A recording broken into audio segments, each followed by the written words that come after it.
Hey guys, welcome back to my channel. Today I am going to be showing you how to achieve a flawless makeup as a beginner. So if you're interested in that, then you definitely want to keep on watching. First thing, for you to have a very flawless makeup, you have to ensure that your base that you're working with is very clean. So you want to clean out your face just to take out excess oil and then maybe dirt from your skin. That's basically what I am doing right here using a wipes. Next up, you want to go in with a face serum. It depends. If you don't have a face serum or if you don't use face serum, you can just walk straight to your primer or to your moisturizer. But I like to go with a face serum, so I just walk this into my skin just to give me that extra protection I need from my makeup. And then when I'm done working that into my skin, you always want to go in with a moisturizer. For those of you that want to do moisturizer, but I recommend that for you to have that very neat bits that you're looking for, always ensure to go in with a moisturizer just to give you that extra shine from under your foundation, okay? And then to make your face really moisturized and make your makeup not look so dry. Then next, when you've done working that, you always want to go in with a primer. It is always very important to go in with a primer. A primer is just like a base that just gives your foundation something to just glide on top, okay? So if you're oily skin, always stick to mattifying primer, and if you're dry skin, just stick to normal either a moisturizing primer.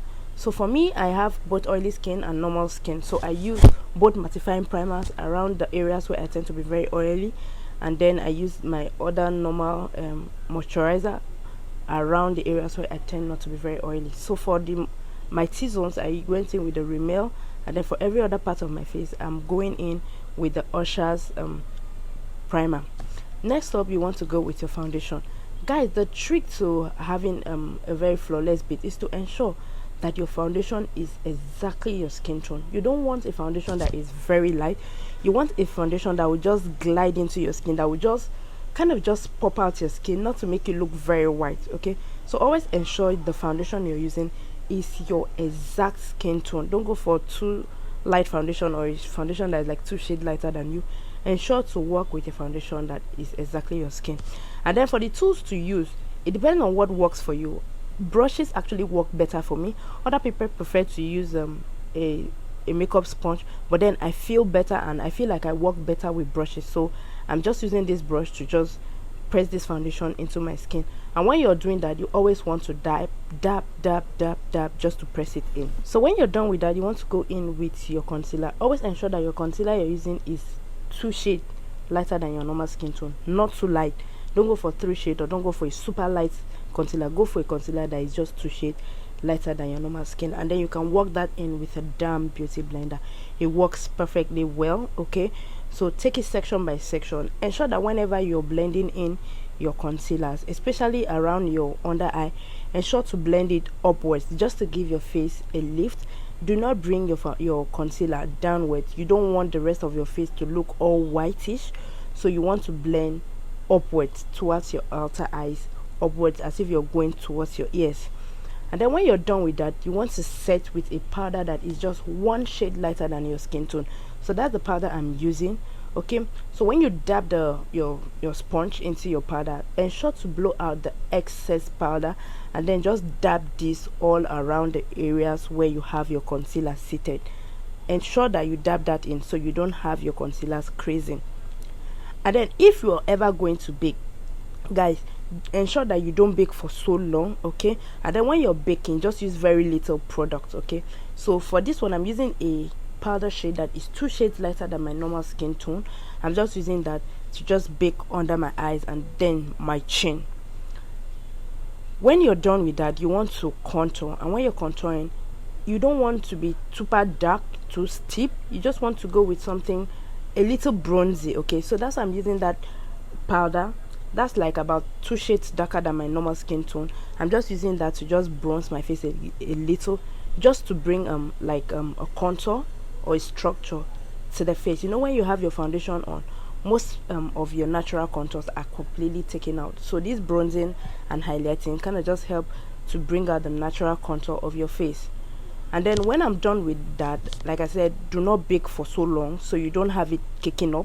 I'm just kind of just brushing out the excess powder.